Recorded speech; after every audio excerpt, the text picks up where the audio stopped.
June 27, 2024, the day Venezuela redrew the map without firing a shot. Let me tell you something that should have been the lead story on every major news network this week, but wasn't. On that Thursday, Venezuela's National Assembly quietly passed a law annexing a massive swath of neighboring Guyana, an area larger than England, rich in oil, gold, and geopolitical leverage. The official announcement was buried in a routine government bulletin, framed as a defensive measure to protect Venezuelan sovereignty.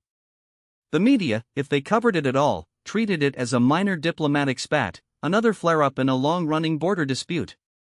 But here's what this wasn't just another territorial claim. This was Venezuela, backed by Russia, enabled by China, and emboldened by American distraction, testing the limits of a crumbling world order. I've spent the last 3 decades studying how great powers exploit moments of perceived weakness, and this is one of those moments. The US is stretched thin, Europe is divided, and the global South is increasingly willing to defy Western pressure. What Venezuela just did isn't just about Essequibo, it's about whether the rules of the 21st century will be written in Washington, Beijing, or Moscow. And right now, the answer isn't looking good for the West. The official border dispute, nothing more. If you followed the headlines, here's what you've been. Venezuela has long claimed the Essequibo region, a 61,600 square mile territory controlled by Guyana. The dispute dates back to the 19th century, but it reignited in 2015 when ExxonMobil discovered massive offshore oil reserves in Guyanese waters. Venezuela's government, led by Nicolas Maduro, has since escalated its rhetoric, holding a referendum in December 2023 where voters allegedly approved the creation of a new Venezuelan state in Essequibo.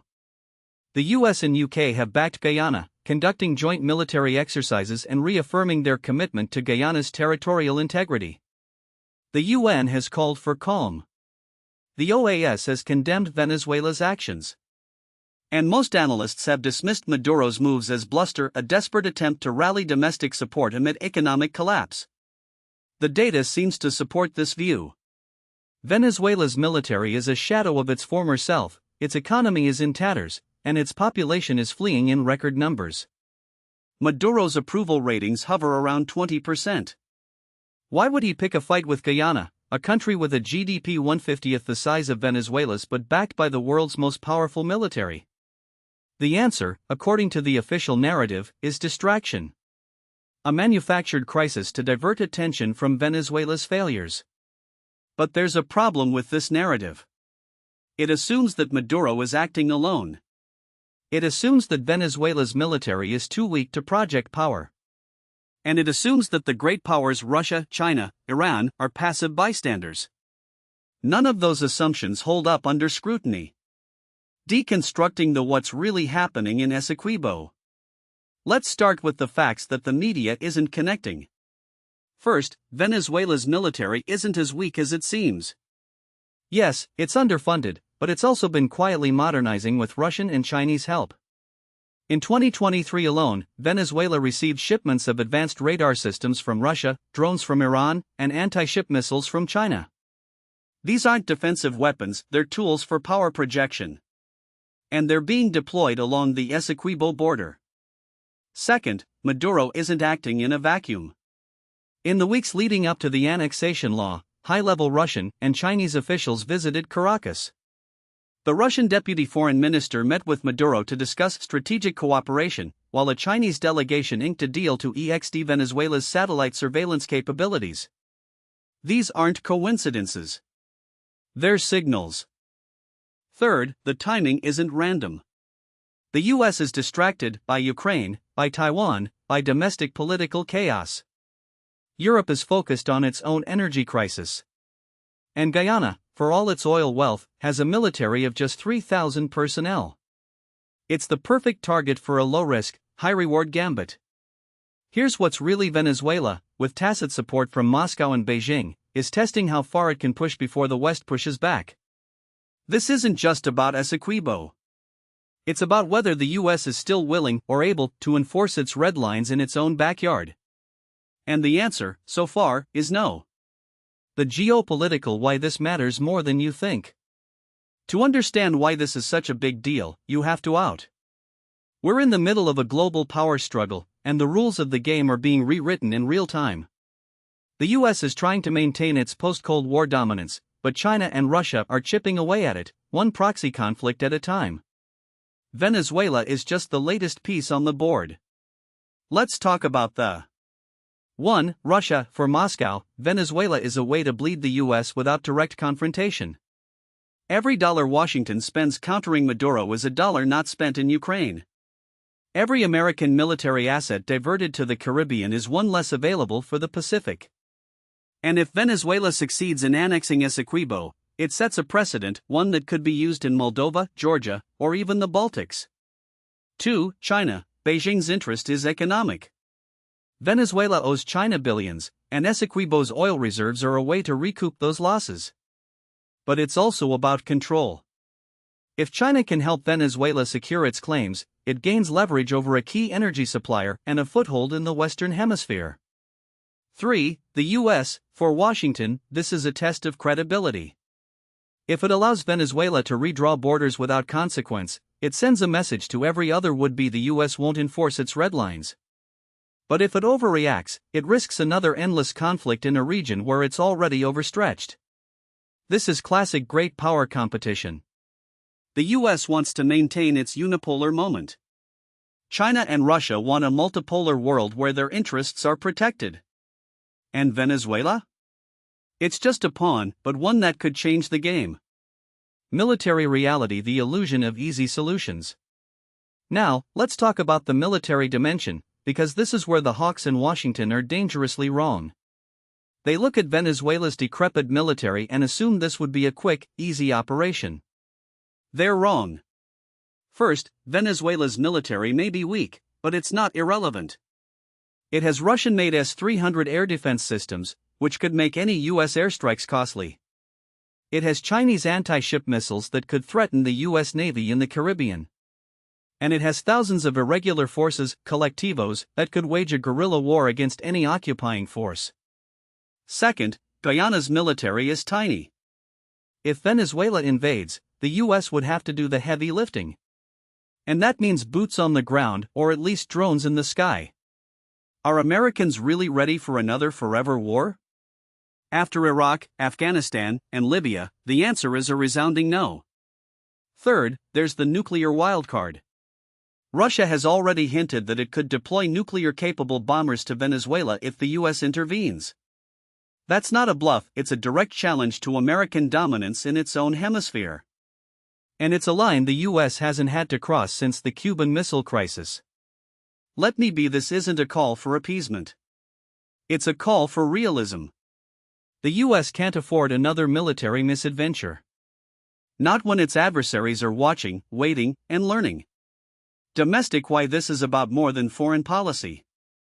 Here's where things get really messy. Because this isn't just about geopolitics, it's about domestic politics, too. And in Washington, domestic politics always trumps strategy. Maduro knows this. He's betting that the US won't intervene because it's an election year, and neither Biden nor Trump wants another foreign policy crisis. Biden is already struggling with Ukraine fatigue and Gaza protests. Trump, if he wins, will be focused on China and immigration. Neither has the political capital to take on Venezuela. But there's another layer. The US oil industry has a vested interest in Guyana's stability. ExxonMobil, Chevron, and Hess have poured billions into Guyanese oil fields. If Venezuela seizes Essequibo, those investments are at risk. And that means lobbying pressure on Congress to act. So we have a distracted US, a determined Venezuela, and powerful domestic interests pushing for intervention. The result? A policy that's reactive, inconsistent, and ultimately ineffective. Scenario: what comes next? So where does this go from here? Let's run through the scenarios. Scenario 1, the best case. The US and its allies impose crippling sanctions on Venezuela, cutting off its oil exports and freezing its foreign assets. Maduro backs down, and the crisis de-escalates. Guyana keeps Essequibo, and Venezuela's economy collapses further. This is the outcome Washington wants, but it's also the least likely. Maduro has survived sanctions before, and he's not about to surrender now. Scenario 2, the most likely. Venezuela launches a limited military operation seizing a small, strategic part of Essequibo, like the town of Ankoko Island. The U.S. responds with symbolic military exercises and sanctions, but stops short of direct intervention. Russia and China provide just enough support to keep Maduro afloat. The result? A frozen conflict, with Venezuela controlling a sliver of Essequibo and Guyana unable to dislodge it. This is the new normal, a low-intensity standoff that drags on for years. Scenario 3, the worst case. Venezuela, emboldened by Russian and Chinese backing, launches a full-scale invasion. The U.S. is forced to intervene, either directly or through proxies. Russia deploys nuclear-capable bombers to Venezuela. China threatens to cut off rare earth exports. The crisis spirals into a global confrontation, with the U.S. fighting a two-front war in Ukraine and the Caribbean. This is the scenario that keeps me up at night. None of these outcomes are good. But the most likely one, the frozen conflict, is the most dangerous, because it normalizes aggression. And once that happens, the floodgates open. Grand the death of liberal hegemony. Here's the hard: the U.S. is trying to maintain a global order that no longer exists. For 3 decades, Washington has operated under the assumption that it could shape the world in its image through military force, economic coercion, and ideological pressure. But that era is over. The U.S. is overextended. Its alliances are fraying. Its adversaries are more confident than ever. And its domestic politics are too polarized to sustain a coherent foreign policy. What we're seeing in Venezuela isn't an anomaly, it's a symptom of a deeper problem. The U.S. needs a new grand strategy, one that recognizes its limits and prioritizes its core interests. That means accepting that it can't police the world, that it can't force every country to adopt its values, and that it needs to engage with adversaries on terms they understand. This isn't isolationism. It's realism. And it's the only way to avoid the kind of catastrophic miscalculations that led to Iraq, Libya, and now, potentially, Venezuela. What should the U.S. do instead? So what's the alternative? Here's what I'd recommend, controversial as it may be. First, diplomacy over force. The U.S. should open back-channel negotiations with Venezuela, offering sanctions relief in exchange for a freeze on military actions. This isn't appeasement, it's pragmatism. Maduro isn't going anywhere, and the U.S. needs to deal with him as he is, not as it wishes him to be. Second, economic leverage. The U.S. should work with Guyana to create a joint oil fund, ensuring that any revenue from Essequibo is shared between the two countries. This would give Venezuela a stake in stability and reduce the incentive for conflict. Third, great power management. The U.S. needs to engage with Russia and China not as adversaries, but as competitors with shared interests in avoiding war. That means accepting that Venezuela is in their sphere of influence, just as Ukraine is in the West's. This isn't surrender. It's strategy. And it's the only way to prevent a crisis from spiraling out of control. The bottom a wake-up call for the West.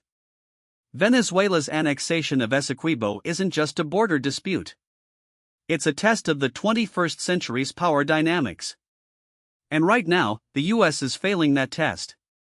The media missed the story because they're stuck in the old narrative: Venezuela as a failed state, Maduro as a desperate dictator. But that's not what's happening. What's happening is a calculated challenge to American dominance, backed by Russia and China, and enabled by Western distraction. This is how empires decline, not with a bang, but with 1,000 small retreats. And if the U.S. doesn't wake up, Venezuela won't be the last. The question: what are we going to do about it? Because the world is watching. And the next move is ours. Now, what most people don't realize is that Venezuela's move in Essequibo isn't just about oil or territory, it's about the future of military power projection in Latin America. And if we're being honest, the U.S. has spent the last 2 decades treating the region like an afterthought, assuming that its dominance was permanent. That assumption is now being tested in real time. Let me explain why this matters. Venezuela's military buildup over the past 5 years has been quietly staggering. Since 2019, Maduro's government has acquired at least 12 Russian Su-30 Mk2 fighter jets, 50 T-72B1 tanks, and an unknown number of S-300 air defense systems, all paid for in oil and gold, bypassing U.S. sanctions. Then there's the Chinese. Beijing has supplied Venezuela with FN-6 man-portable air defense systems, JY-27A radar systems, and even a satellite surveillance network that gives Caracas real-time intelligence over the Essequibo region. This isn't just a few rifles and old Soviet hardware. This is a modernizing force designed to deny the US and its allies access to the Caribbean and northern South America. Here's the uncomfortable: Venezuela's military isn't the ragtag force it was in 2015. It's now the most capable conventional military in South America after Brazil, and it's being trained and equipped by two of America's greatest strategic rivals. The Russians have embedded advisors with Venezuela's military, particularly in air defense and electronic warfare. The Chinese have done the same with cyber and intelligence operations. And let's not forget Iran, which has been quietly supplying drones and ballistic missile technology under the guise of civilian cooperation. This is where the establishment narrative falls apart. The same analysts who dismissed Venezuela as a basket case are now scrambling to explain how a country they wrote off as a failed state just executed a coordinated military-political operation with precision. The answer? They were looking at the wrong metrics. GDP per capita and inflation rates don't tell you much about a country's ability to project power when it's backed by Russia and China. What matters is whether that country can credibly threaten U.S. interests, and right now, Venezuela can. Now, let's talk about the military implications. The U.S. Southern Command has been sounding the alarm for years about Venezuela's growing capabilities, but those warnings have been drowned out by the noise of other crises. In 2022, Southcom's commander, General Laura Richardson, testified before Congress that Venezuela was the most significant threat to regional security in Latin America. She wasn't exaggerating. Venezuela's military is now capable of contesting control of the Caribbean, disrupting U.S. naval operations, and even threatening the AMA Canal, a choke point that carries 6% of global maritime trade. The Essequibo operation is a test run for something bigger. If Venezuela can successfully annex the region without a major U.S. response, it sets a precedent for other revisionist states. Bolivia, for example, has long claimed parts of Chile's Atacama Desert. Nicaragua has territorial disputes with Colombia. And let's not forget Argentina's claims over the Falkland Islands, which Buenos Aires has never renounced. If Venezuela gets away with this, it won't be long before others follow suit. But here's where the U.S. response, or lack thereof, becomes even more concerning.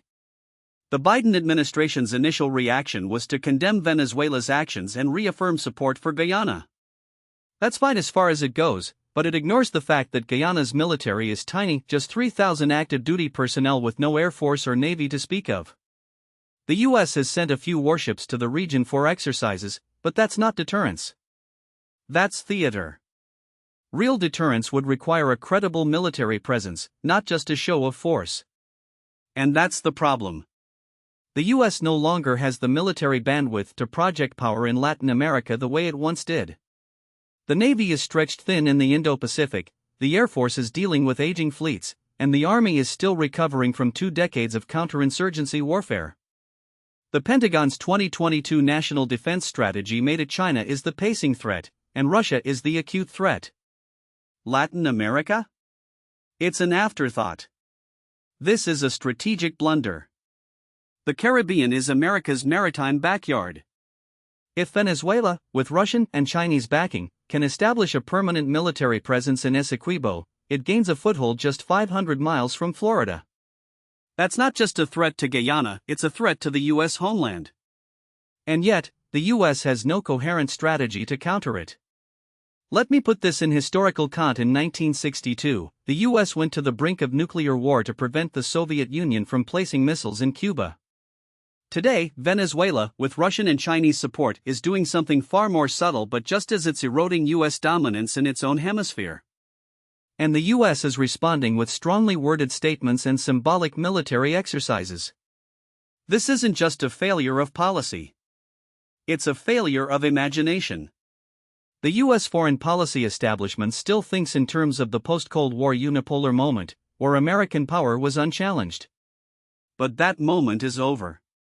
Russia and China aren't just competing with the U.S. globally, they're competing regionally, too. And in Latin America, they're winning. So what happens next? If the US continues to underreact, Venezuela will consolidate its control over Essequibo. It will build military bases, deploy air defense systems, and turn the region into a no-go zone for US and allied forces. That's not speculation, that's what Maduro has already said he'll do. And if the US overreacts? Well, that's when things get really dangerous. A direct military confrontation with Venezuela would be a nightmare scenario, dragging in Russia and China and turning the Caribbean into a proxy battleground. The only way out is a strategy that combines deterrence with diplomacy. The US needs to make it clear that any attempt to militarize Essequibo will be met with a severe response, not necessarily kinetic, but economic and political. At the same time, it needs to offer Venezuela a way out, a face-saving off-ramp that allows Maduro to claim victory without escalating further. But that strategy requires something the US foreign policy establishment has lost: strategic patience. It means accepting that Venezuela isn't going to collapse anytime soon, that Maduro isn't going anywhere, and that the US needs to deal with the world as it is, not as it wishes it to be. The alternative? A slow-motion crisis that erodes US influence in Latin America, emboldens America's adversaries, and sets the stage for the next major conflict. And if that happens, we won't be able to say we weren't warned. Now, what most people don't realize is that this isn't just about Essequibo or even Venezuela's territorial ambitions. This is about the slow-motion collapse of the US-led order in Latin America, and the domestic political dynamics inside Venezuela are the engine driving it. Maduro isn't acting out of strength, he's acting out of desperation. And that makes him far more dangerous than if he were simply a Russian or Chinese puppet, which is how the establishment in Washington keeps framing him. Let me explain why this matters. Venezuela's economy is a basket case.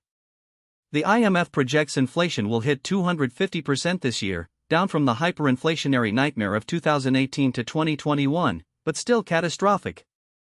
Oil production, the lifeblood of the country, has collapsed from 3.5 million barrels per day in 1998 to barely 700,000 today. The state-owned PDVSA is a hollowed-out shell, its refineries operating at a fraction of capacity, its tankers seized by creditors, its workforce gutted by brain drain. The US sanctions regime, far from toppling Maduro, has given him an excuse to blame all of Venezuela's problems on external enemies. And here's the uncomfortable: it's working. Maduro's approval ratings, according to data analysis, have ticked up to around 25%, not exactly a mandate, but enough to keep him in power when the opposition is fractured and the military remains loyal. The December 2024 elections are shaping up to be a farce. The opposition's primary winner, Maria Corina Machado, has been barred from running, and her replacement, Edmundo Gonzalez, is a technocrat with no charisma. The regime has already arrested dozens of opposition activists, shut down independent media, and gerrymandered electoral districts to ensure a Chavista victory. The US has responded with more sanctions, more rhetoric about democracy, and predictably, no real leverage. Here's where the domestic and geopolitical collide. Maduro's survival strategy has three: repression, patronage, and external alliances. The repression is obvious: arbitrary arrests, torture, the systematic dismantling of civil society. The patronage is more subtle. The regime controls the last remaining sources of hard currency: oil, gold, and now, increasingly, the cocaine trade. The military and the colectivos, the armed pro-government gangs, get first dibs on these resources, creating a class of loyalists who have a direct financial stake in Maduro's survival. And the external alliances? That's where Russia, China, and Iran come in. Russia has been Venezuela's lifeline for years. In 2020, Rosneft took over PDVSA's foreign operations after US sanctions forced other commies out. Moscow has provided loans, military advisors, and even cybersecurity support to help Maduro's regime evade US sanctions. China, meanwhile, has lent Venezuela over $60 billion since 2007, most of it never repaid. Beijing doesn't care about human rights or democracy, it cares about securing access to Venezuela's oil and rare earth minerals. And then there's Iran, which has sent oil tankers to break the US embargo, provided drones for surveillance, and even helped Venezuela restart its crippled refineries. The US foreign policy establishment looks at this and sees a rogue state propped up by America's adversaries. But that's a static view. What they're missing is that Maduro isn't just surviving, he's adapting. The Essequibo Gambit isn't just about territory. It's about creating a new narrative, a new rallying cry for a regime that has run out of economic options. By manufacturing a crisis with Guyana, Maduro is doing what all weak leaders he's externalizing his problems. The message to Venezuelans is the US and its allies are trying to steal your resources, and only I can protect you. Now, let's talk about the opposition, because this is where the story gets even more depressing. The Venezuelan opposition has been its own worst enemy. For years, they've been divided between those who want to negotiate with the regime and those who want to overthrow it. The 2019 crisis, when Juan Guaidó declared himself interim president with US backing, was a masterclass in how not to conduct regime change. The Trump administration's maximum pressure campaign failed because it assumed that the military would turn on Maduro if the economic pain became unbearable. But the military didn't turn, it doubled down. Why? Because the generals were making too much money from corruption and the drug trade to risk losing it all. The Biden administration has tried a different targeted sanctions relief in exchange for electoral concessions. In 2023, the U.S. eased some oil sanctions after Maduro agreed to allow opposition candidates to run in the 2024 elections. But the regime has already backtracked, banning Machado and arresting her campaign staff. The U.S. response? A strongly worded statement and a promise to reimpose sanctions. It's the same cycle we've seen for the U.S. offers carrots, Maduro takes the carrots and does nothing, and the U.S. goes back to sticks. Rinse and repeat. Here's the Maduro isn't going to negotiate himself out of power. He knows that if he loses, he'll end up in The Hague or in a Venezuelan prison. His only path to survival is to keep the opposition weak, the military loyal, and the external threats real. The Essequibo crisis is a perfect example of this strategy in action. By escalating tensions with Guyana, Maduro is forcing the U.S. to choose between two bad: either accept Venezuela's annexation of Essequibo, which would be a humiliation, or risk a military confrontation, which could spiral out of control. Either way, Maduro wins. So what does the future look like? Let's game out the scenarios. First, the most likely: Maduro consolidates control. The 2024 elections are a sham, the opposition is crushed, and the U.S. responds with more sanctions that hurt ordinary Venezuelans but do little to weaken the regime. Maduro continues to play Russia and China off against the U.S., extracting just enough economic support to keep the lights on. The Essequibo dispute simmers, with Venezuela building military bases and Guyana turning to the US and UK for protection. The US conducts more military exercises in the region, but Maduro calls them bluffs. Over time, Venezuela becomes a de facto Russian and Chinese client state, a black hole in the US sphere of influence. Second, the high risk: the US overreacts. Maybe a Venezuelan patrol boat fires on a US or Guyanese vessel. Maybe Maduro declares a no-fly zone over Essequibo. The US responds with airstrikes or a naval blockade. Russia and China condemn the US and send military advisors to Venezuela. The crisis escalates, and suddenly the Caribbean is a flashpoint. This is the nightmare scenario, and it's not as far-fetched as it sounds. The US has a long history of military interventions in Latin America, and Maduro is betting that the US won't risk a direct conflict. But if he miscalculates, the consequences could be catastrophic. Third, the low probability but not impossible: the regime collapses from within. This would require a perfect storm: a split in the military, a mass uprising, and a unified opposition. It's not impossible, but it's unlikely. The military has no incentive to turn on Maduro, and the opposition is too divided to capitalize on any cracks in the regime. Even if Maduro were to fall, the institutions of Chavismo are so deeply entrenched that any successor would likely be another strongman, not a Democrat. The uncomfortable truth is that none of these scenarios are good for the U.S. The first scenario erodes U.S. influence in Latin America. The second risks a major war. The third is a long shot. So what should the U.S. do? First, stop pretending that Maduro is going to collapse anytime soon. The regime has survived sanctions, hyperinflation, mass protests, and even a demic. It's not going anywhere. Second, stop treating Venezuela as a binary problem, either we overthrow Maduro or we accept him. There's a middle containment. The US should focus on preventing Venezuela from becoming a Russian or Chinese military outpost, while also offering a path to sanctions relief if Maduro makes real concessions. Third, the US needs to work with its allies in the region, Brazil, Colombia, Mexico, to isolate Venezuela diplomatically. The Lima Group, which was formed to oppose Maduro, has been ineffective because its members have different priorities. Brazil, for example, wants to engage with Venezuela to stem the flow of migrants, while Colombia wants to pressure Maduro to stop the drug trade. The US needs to find a way to align these interests. Finally, the US needs to stop outsourcing its Venezuela policy to Florida politicians. The Cuban-American lobby has long dominated US policy toward Venezuela, pushing for a hardline approach that has failed for 2 decades. It's time for a new strategy, one that recognizes the reality on the ground and doesn't rely on wishful thinking. The Venezuela crisis is a microcosm of the broader challenges facing US foreign policy. The post-Cold War order is over, and the US is struggling to adapt. In Latin America, as in the Middle East and Africa, the US is no longer the only game in town. Russia, China, and Iran are filling the vacuum, and they're playing a long game. The US can either compete or retreat. But if it continues to underreact to threats and overreact to crises, it will keep losing ground. And that's the real lesson of Essequibo. It's not just about a disputed territory. It's about the slow unraveling of US influence in its own backyard. And if the US doesn't wake up soon, it will be too late to stop it. Now, what most people don't realize is that Venezuela's Essequibo gambit isn't just a one-off stunt, it's a test case for how revisionist powers can rewrite the rules of the game without firing a shot.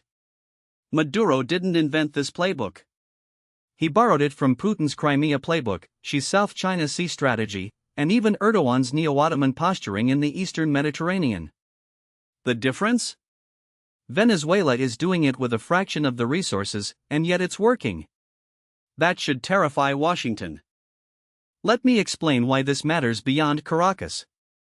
The US has spent the last 3 decades assuming that its adversaries would either play by the rules or face overwhelming military and economic consequences. But what happens when they don't? What happens when a country like Venezuela, with a GDP smaller than Rhode Island's, can unilaterally redraw borders, mobilize nationalist fervor, and force the international community to react or, more often, to not react? The answer is that the rules-based order starts to look less like an ironclad system and more like a suggestion. And once that perception takes hold, the dam breaks. Here's the uncomfortable: the US has no coherent grand strategy for dealing with this kind of gray zone aggression. In Ukraine, we've poured billions into a proxy war to push back against Russian actionism. In the South China Sea, we've conducted freedom of navigation operations to counter Chinese militarization. But in Venezuela? We've done neither. We've sanctioned, we've scolded, we've outsourced the problem to regional allies who have neither the will nor the capacity to act. And now we're watching as Maduro, with a straight face, holds a referendum to annex a territory larger than Greece, then sends troops to the border while the world shrugs. So what are the alternatives? The first is to double down on the current: more sanctions, more diplomatic isolation, more hope that the regime collapses under its own weight. But as I've said before, that's not a strategy, it's a prayer. The second is to escalate militarily, either through direct intervention or by arming opposition groups. But after Afghanistan, Iraq, and Libya, the American public has zero appetite for another forever war, especially in a country where the opposition is fractured and the military remains loyal to Maduro. The third option, and the one I think is most viable, is to adopt a containment plus strategy. That means accepting that Maduro isn't going anywhere in the short term, but ensuring that Venezuela doesn't become a platform for Russian or Chinese power projection in the Western Hemisphere. How would that work in practice?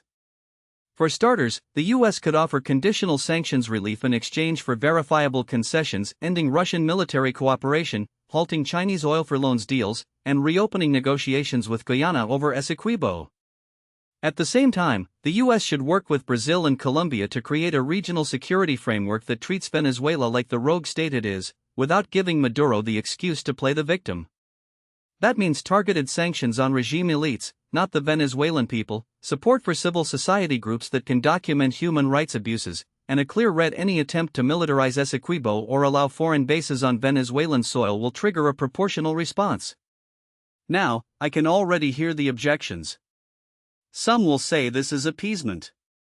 Others will argue that any engagement with Maduro legitimizes his regime.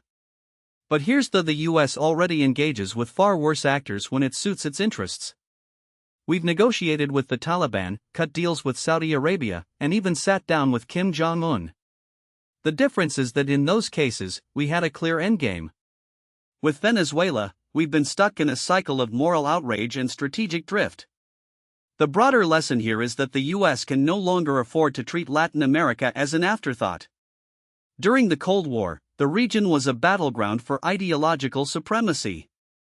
Today, it's a testing ground for a new kind of great power competition, one where the weapons aren't tanks and missiles, but energy deals, migration flows, and legal gray zones. China understands this. Russia understands this. Even Iran, with its growing influence in Nicaragua and Venezuela, understands this. The question is whether the US does. Let me put this in historical perspective. In 1962, the US went to the brink of nuclear war to stop Soviet missiles in Cuba. Today, Russia has a military presence in Venezuela, China is building ports in AMA, and Iran is flying drones over the Caribbean. And yet, the US response has been a mix of indifference and half measures. That's not just a failure of policy, it's a failure of imagination. The final piece of this puzzle is the role of domestic politics. For too long, US policy toward Venezuela has been held hostage by Florida's electoral map. The Cuban-American lobby, which once pushed for a hardline stance against Castro, has now extended that playbook to Maduro. But here's the Cuba in the 1960s and Venezuela in the 2020s are not the same. The Cold War is over. The Monroe Doctrine is dead. And yet, the US keeps acting as if it can wish away the reality of a multipolar world. So where does that leave us? The Venezuela crisis is a wake-up call, but it's also an opportunity. It's a chance for the US to rethink its approach to Latin America not as a backyard to be policed, but as a region where the rules of the 21st century are being written. If the US wants to remain relevant, it needs to stop treating Venezuela as a problem to be solved and start treating it as a symptom of a larger shift. That means investing in diplomacy, not just sanctions, in alliances, not just military posturing, and in long-term strategy, not just short-term political wins. The alternative is to keep sleepwalking into irrelevance. And if there's one thing the Essequibo crisis has made clear, it's that the world won't wait for the US to wake up.